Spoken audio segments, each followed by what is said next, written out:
And welcome to the InfoTech podcast. I'm your host, Jimmy Huber, and today we've got Matt Kinsey on. We talked to a lot of MSP owners. Matt's been a pretty good contact of mine. We were talking here a while back, prepping for this episode, and he's got a pretty unique background, including merging with two other companies and having lots of family in the business. So Yeah, if you're wondering about how to do any of those things well, this is the episode for you. So, Matt, I really appreciate you being on today. I'm glad to be here, Jimmy. Yeah, you bet. So, I always try to start with, how you guys got here, right? Yeah. Everyone's got a unique story. So, feel free to go back as far as you want, but why don't you share a little bit with our audience about, um, you know, where you came from, how you started IT Fusion, and kind of what brought you to this point? Yeah, so I worked in corporate IT for some very large companies. Uh, you know, Alamo and National Car Rental. Before Enterprise bought them, I was at Office Depot's corporate headquarters. I not in IT, but I was in Kinko's before FedEx bought them. Oh, Back wow. coming out of college, and I was a regional computer services manager. So I was working in computers, but I wasn't. I was in the delivery side. So computer rentals, printing services. Mac, mostly Mac, and as well as some Windows in Houston, uh, and that was in the greater Houston area. Um, so in 2007, May 2007, yeah, so 19 years ago, last month, I left Office Depot to start um, my entrepreneurial journey. And Yeah, that came about because of a mental toughness coach who's become a mentor of mine, a gentleman by the name of Steve Siebold. And, one of the things he said was, if you want to make more money, solve bigger problems. makes sense. And Yeah. I was also putting stuff into place at Office Depot that was saving them hundreds of thousands, millions of dollars a year. And I'm looking at a low six-figure income and going, this doesn't seem quite right. Like the value I'm producing for them is 50, 100 times what I'm making a year. And it just doesn't feel right. I've got all these restrictions. And so I left and went from a six-figure salary to zero overnight. And I took something that was very simple of trading time for money and decided to make it much more complex for a lot less money. Um, and Yeah, looking funny how back that on works. that, um, it's interesting. People like, what would you have done differently when you started? I probably would have started with less money in the bank, which sounds weird, um, you know, but I wasn't hungry at the beginning because I Yeah, had to get out of that corporate, and that took a while. And you know, I don't live in regret, but like if I went back, I would probably say, like, if I'd had half the money, I would have been hungrier getting sure. going.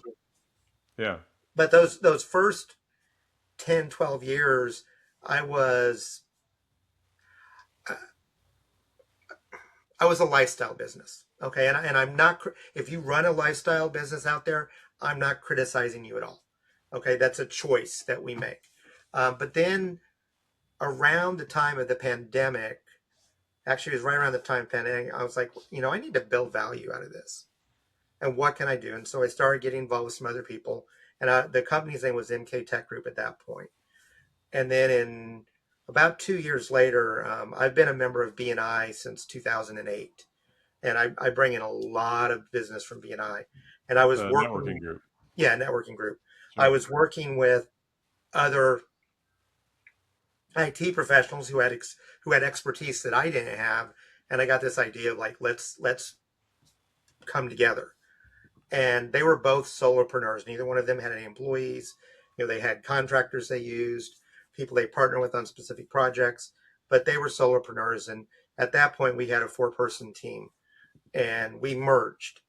I don't call it an acquisition because it truly was a merger. Mm-hmm. Um, they brought the clients over. I brought clients over. And since then, we've been on. I mean, we'll probably do six times this year what we did in 2020. Nice. Good for you. Yeah, and I'm okay with that. I feel good about it. We grew. Well, the IT Fusion entity grew 53% last year. We're about 25% above May. We're closing out May, but we're going to be 24, 25% above last year.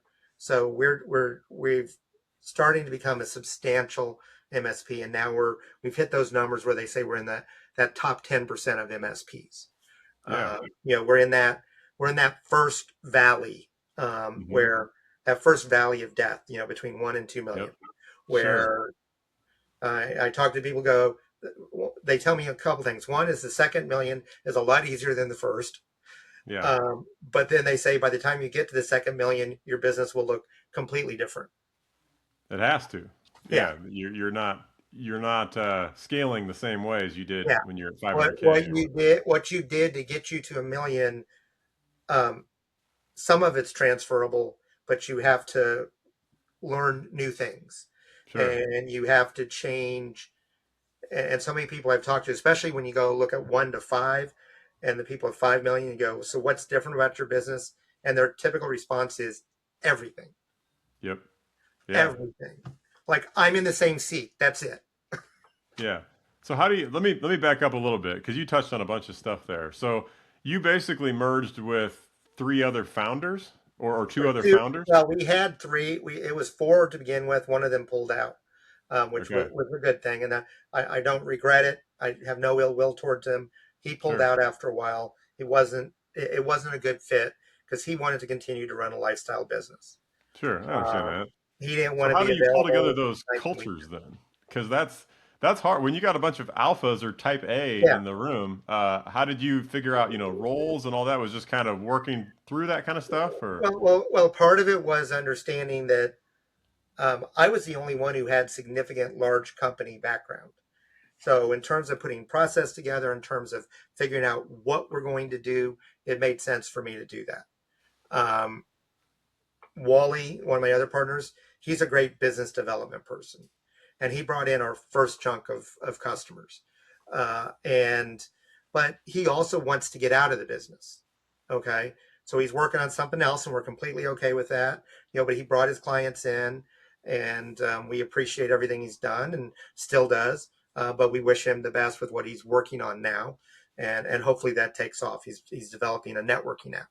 Um, Lorenzo brought in skill sets that were completely uh, different from mine in depth. So he is really an expert in cabling, low voltage work, fiber work, phone systems. I mean, legacy phone systems as well as voice over IP security systems. Um, so he really knows those things very well, and I think everyone in a business, there's a part of it that they don't like. Well, Lorenzo likes the things that I really don't like doing, that's so that cool. works out You really well. complement each other. Yeah, and, Sure. and he's a hard worker. And I grew up in the Midwest. He grew up in Venezuela. Sounds like very different cultures, and it is very different cultures. But one thing they have in common is we believe in the value of hard work. Yeah. I'd say that will get you far. So it Yeah, sounds like you all had kind of different skill sets, which yeah, not only complement each other, but are all very needed. Usually people, the owner does it all, and then he has to hire people to hopefully fit those roles. and You and guys were that able to merge that and hit the yeah. ground running. Now, I mean, I've had to, as the business has grown, I've had to change my role. I just got back from a 2.5 week trip to China where I did not take a single technical call. That's I'm awesome. still the last escalation point for now. That's an expensive hire to replace that last escalation point, but eventually I will not be the last escalation point. But Yeah. my role has shifted into business development, um, and sales.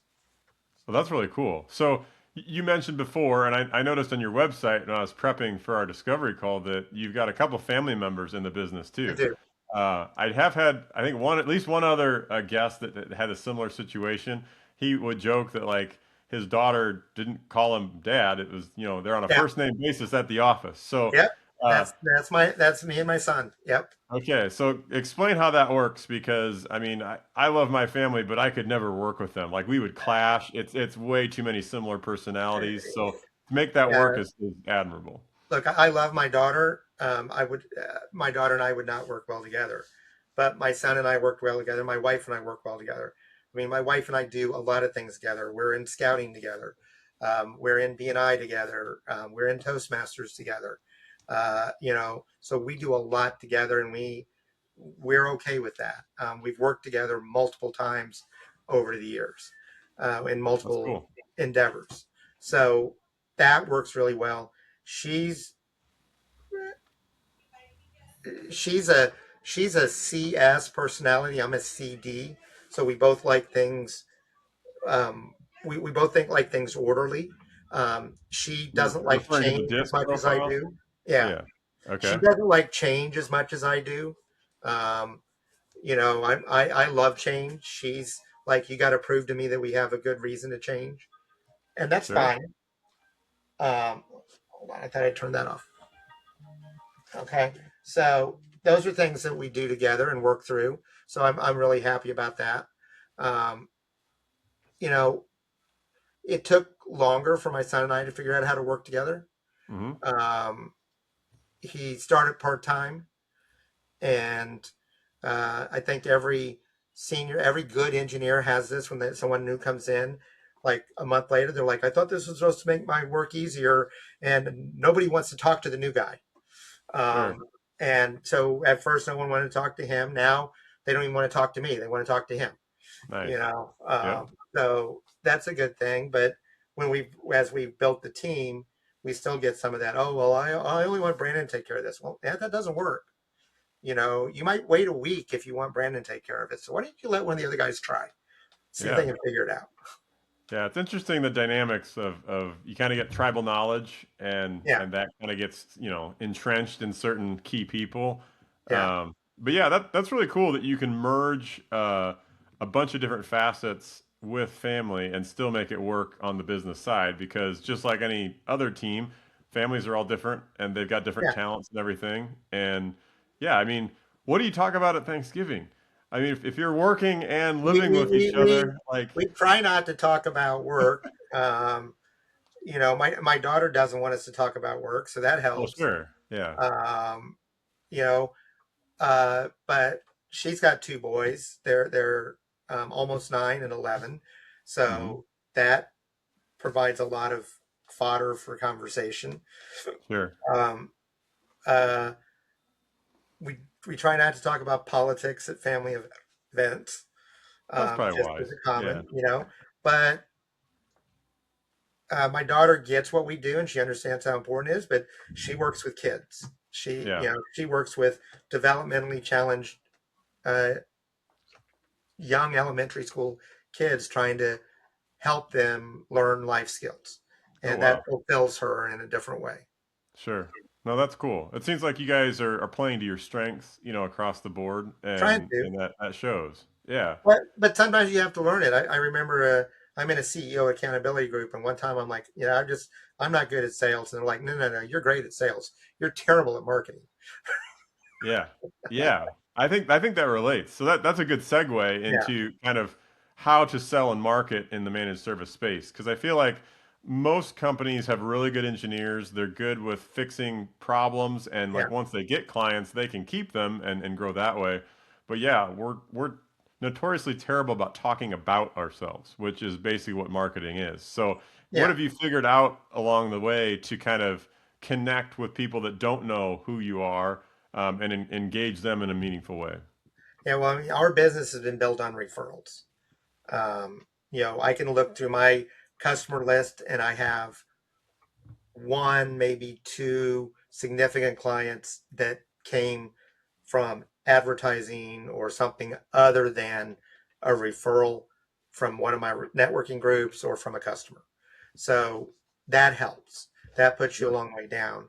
But I remember something. I was at a technology marketing toolkit event, and Robin said something that it's always stuck with me. She goes, when a client signs you, the only thing they know is how good you are at marketing. Hmm. Yep. That's the only thing they really know, is that you're good at marketing. And I think the trick in marketing and sales is speaking to your customer in a way that's meaningful to them, that um, acknowledges their expertise in their field and present yourself as a way to reduce risk to the organization, to help the business owners sleep better at night.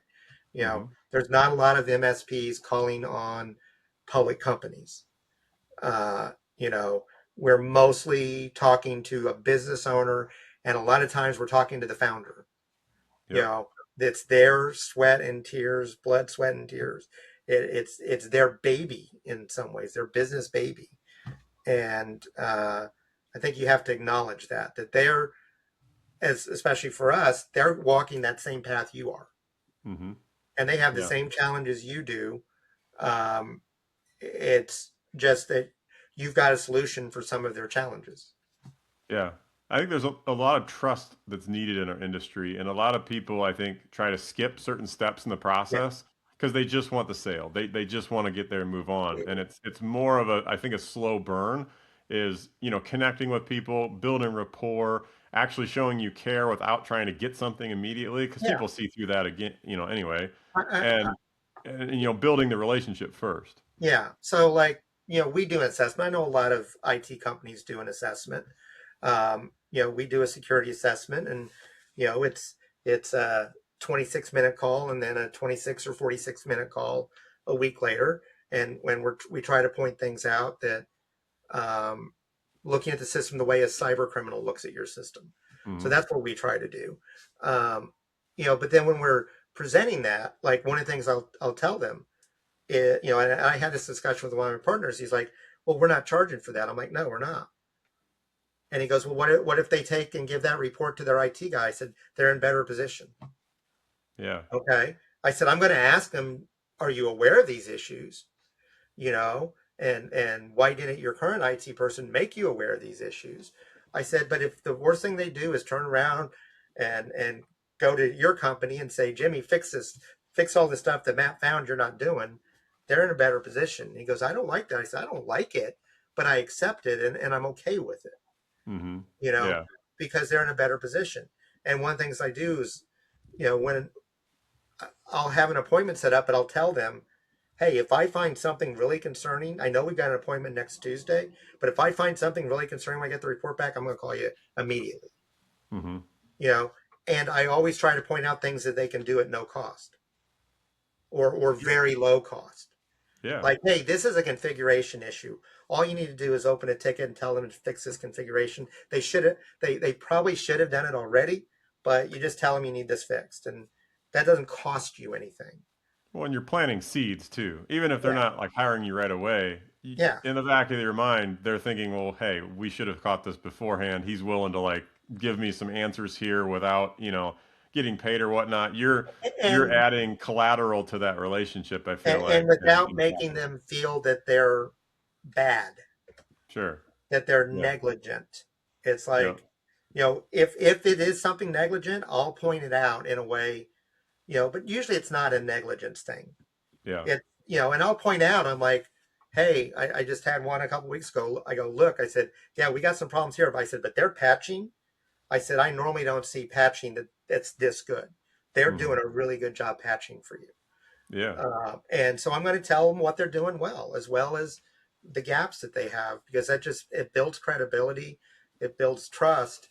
Um, you know, Bob Berg, the Canadian networking guy, says, "All things being equal, people will do business with those that they know, like, and trust." And trust is the most important.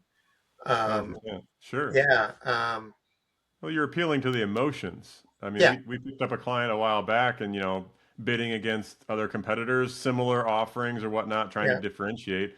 And ultimately, it came down to the fact that they liked us better. Like, it's like yeah, we felt like you cared more. Like, it was an emotional connection piece.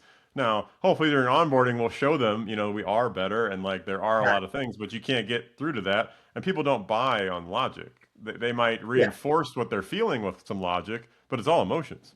I mean, we just picked up it's a 23-person law firm, and we were significantly higher than the other finalists.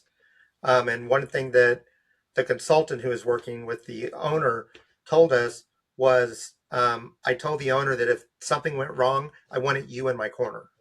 Hmm. Yeah. That was the decision. I want it something. If something went wrong, I want you in my corner. Yeah, he saw the value and made the price not really matter as much. Yeah, And I think that connecting those two pieces, I mean, that's, yeah, I guess it's marketing, but that's the biggest thing, at least in our sales cycle, is it's never, we're usually one of the more expensive, yeah. almost on And purpose. from the marketing, I think it's telling stories. I mean, there's the old adage, facts sell, stories tell. Hmm. Stories sell, facts tell, stories sell, and you've got to talk about similar things you've seen and what you've done. Sure. Um, but marketing it's a different beast, and it's having good systems for follow up. That's a big part of it. Yeah.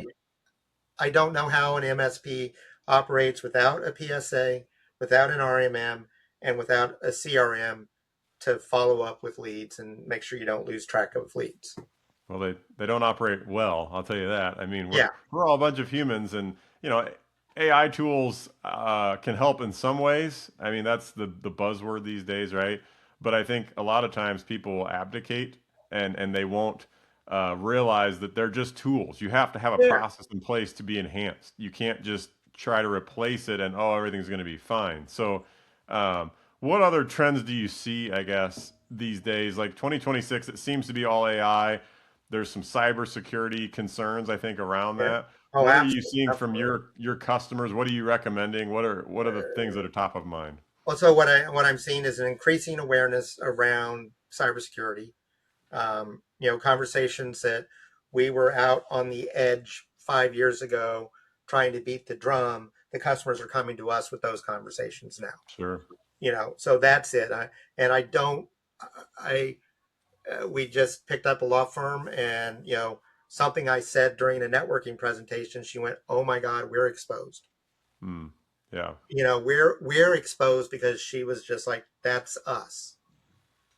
And I wasn't talking about her, but she's like, "That's us. We do the same thing."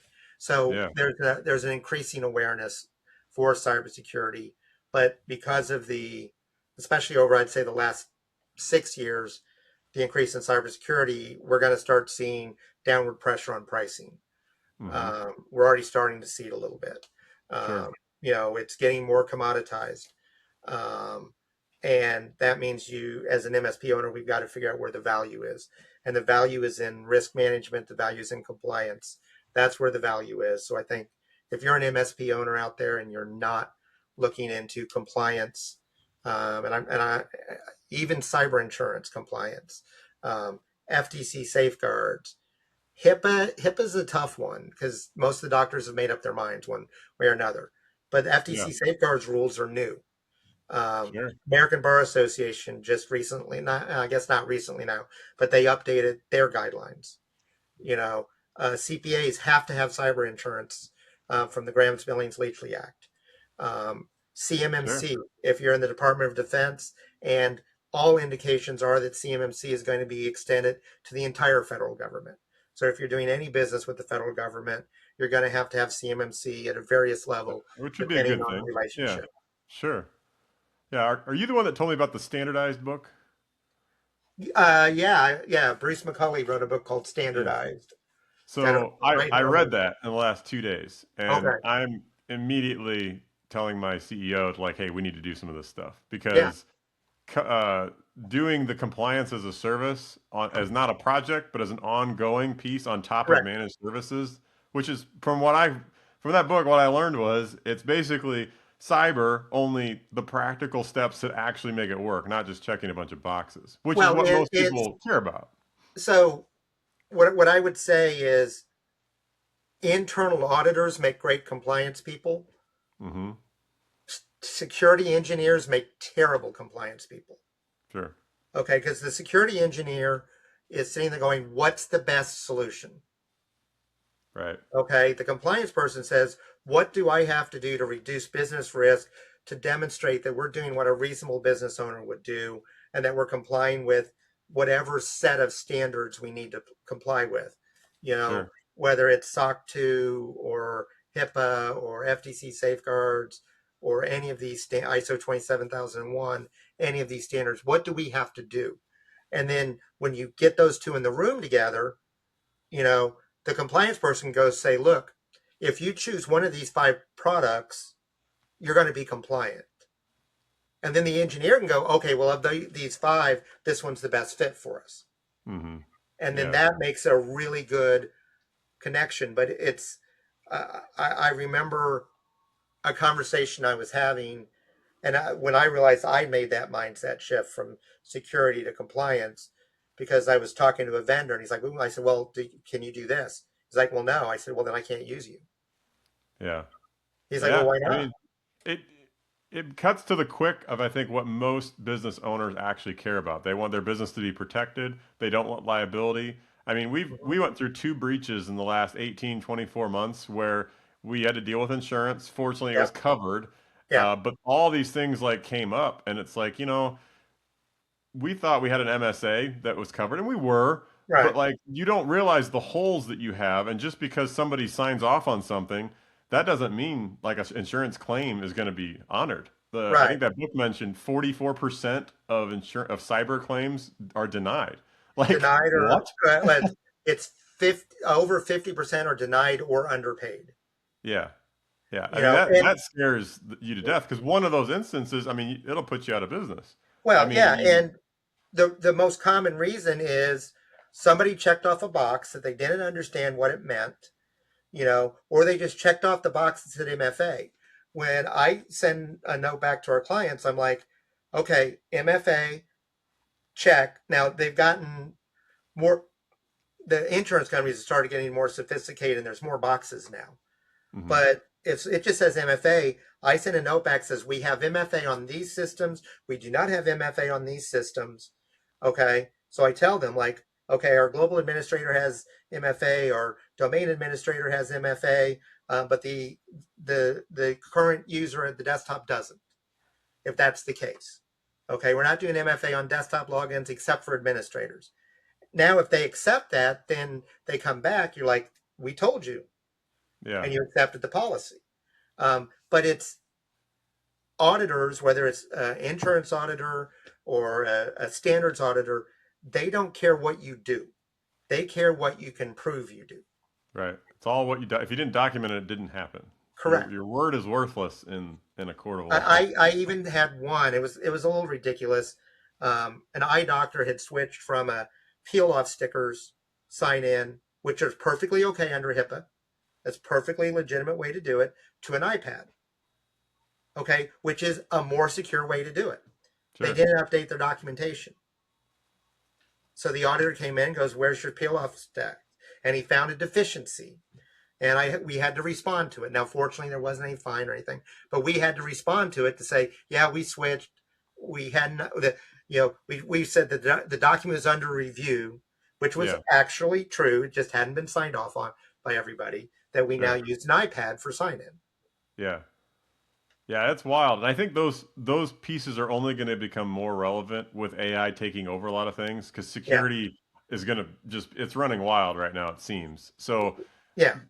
I mean, I I think there's a lot of relevance to helping owners connect dots with those things because it used to be, a HIPAA compliance or PCI or whatever it is, 4 questions. The insurance companies had no clue. This is, six, Yeah. 8+ years ago. Now these questionnaires are 40 some questions. Like Yeah. you have, so not only are we telling clients the same thing, but now they're getting it from other vendors and other things. And if they're all saying the same thing, maybe we're onto something here. So I would Yeah. hope that the acceptance rate or them listening is a little bit, I easier these think days. so. And the message I tell to them is like, look, our tools, and when we're selling compliance, like they're like, well, aren't you compliant? I'm like, our tools provide the capability for you to be compliant.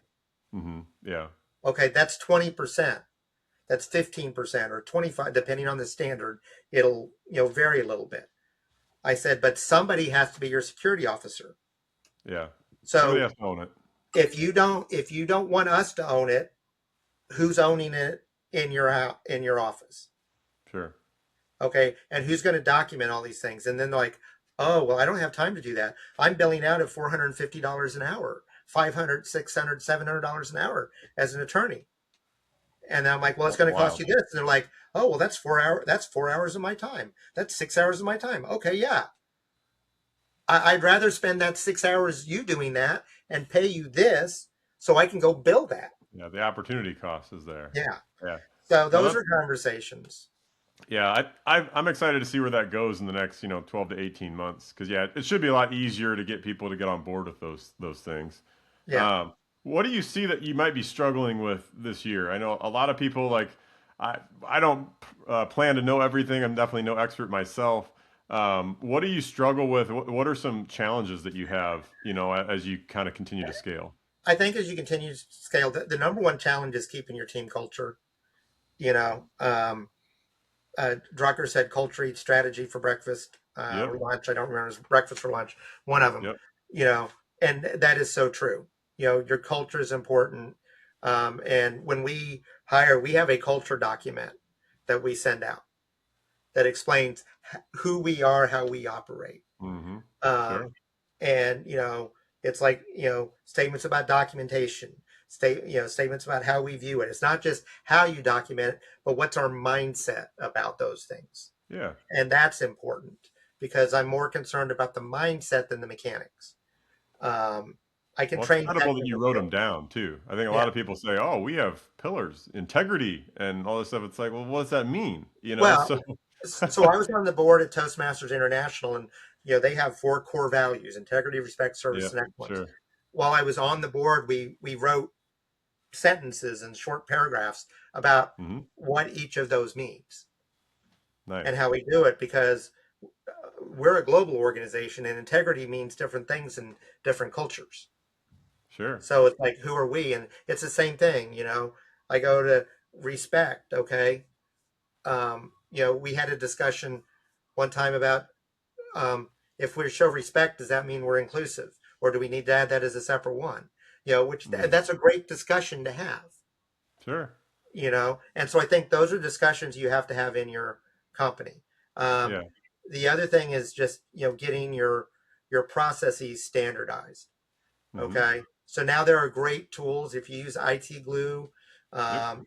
It's got the documenter, so someone can go through and just do the process, and it'll capture every step, and then you can go through and review it. So you can getting documentation done is easier. AI makes getting documentation done easier. Oh, You can 100%. tell Yeah. it to interview you, and it'll write it up. Yeah. Um, if you're writing software and it's got access to the code, it can actually fully document everything for you, like, and give you screenshots if you got access to the code. Yeah. So if you're writing Really, your no own excuses software, these days. Yeah. yeah. So but those are ongoing challenges, and I think the biggest thing is, um,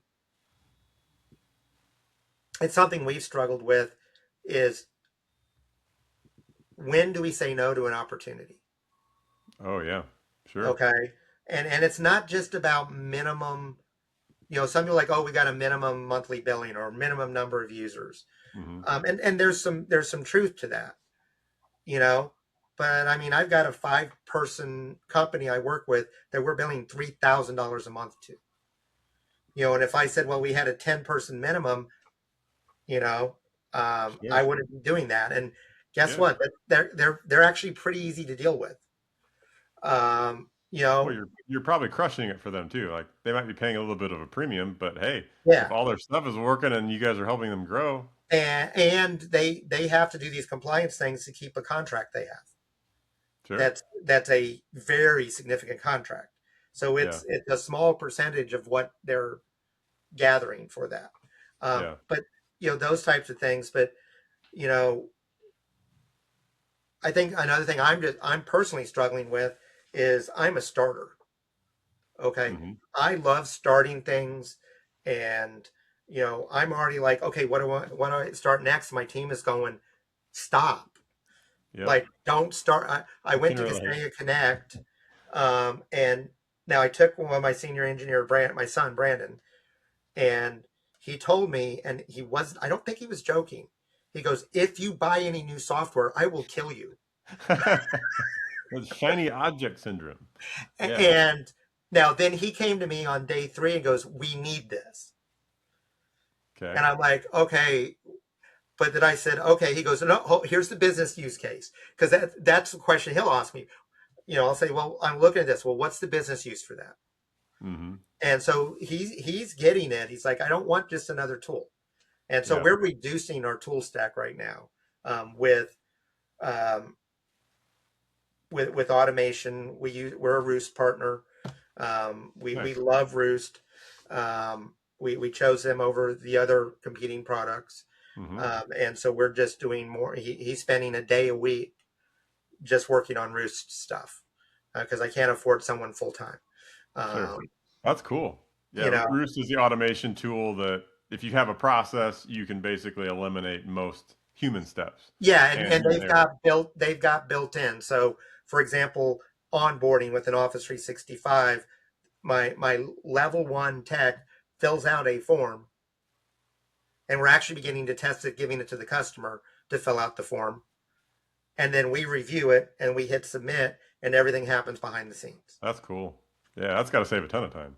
Oh yeah, and accuracy Mm-hmm. because it's the automation steps aren't subject to delusion like Sure. the AI tool is, because you're Right. like, here's the PowerShell script because it's got all these PowerShell scripts and other scripting tools built in, API calls built in, Mm-hmm. so it knows exactly what it's doing. Yeah, that's You know, cool. so that's a big one because, and now I think the next thing we'll be seeing, and this is what I'm trying to figure out, is how do we start selling that to our customers? Oh yeah, as a service. Yeah. Sure. Yeah. Well, I want to bring it to a close here, but I always try to ask, what's your one big takeaway or one piece of advice that you could give that, like, man, you look back in the last, 6 or 12 months, something that really just you nailed it. It really works. Something to kind of pay forward to others that are kind of on their own journey. What I would say is move towards annual pricing packages, Oh, interesting. and make those valid. It's the QuickBooks methodology. Okay, So no QuickBooks. MRR, you're switching to ARR. Yeah, well, Okay. but no, I say as an annual package. No, no, like right now we sell a 2026. We call it, Secure Oh, I see what you mean. Foundation Yeah. 2026 Advanced Cybersecurity. In October, November, we'll start figuring out what are we changing for the 2027. What's going to be the price point? But the Hmm. people who are on 2024 plans this year, they have to change. They can't keep that Got it. 2024 plan. So IT Um, Fusion 2027 is looming, like it's the new Correct. year. You've got to get on board, And I etc. don't know what Yeah. the price is going to be Yeah. for 2027 yet because we Hmm. haven't figured out because we want to add value every year. Oh, sure. Um, so that's one thing. And I said, second thing is stop thinking about, um, this was a big lesson I learned this year is if you lose a customer, don't worry about replacing their revenue. Worry about replacing their margin. Oh, yeah. Yeah, because if they weren't making any money for you, who cares? And so we went through. This is another one from Robin Robbins. I would tell you, don't rank your customers by revenue. Rank your customers by margin. Yeah, that's a And good one. look at your customers and what you will find. I found it. Everyone I've talked to has found it. If you don't find it, please let me and Jimmy know because you'll be the first. Yeah. That some of your largest customers are some of your worst margins, Yep. And and vice versa. We and found and both ways. Yeah, and there are small ones clients are, that yeah, you got clients that you're losing money on and you don't know it.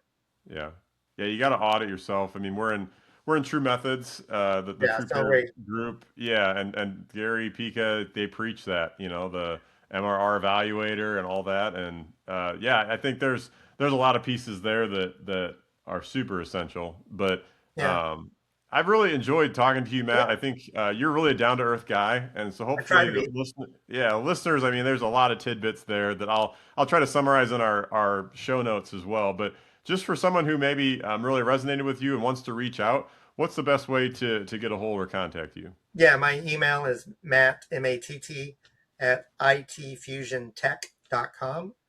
They can reach me there, or my. I'm going to give your guys my cell phone number because Oh wow. if actually someone actually calls me, I want to talk to them. It's Okay. All right.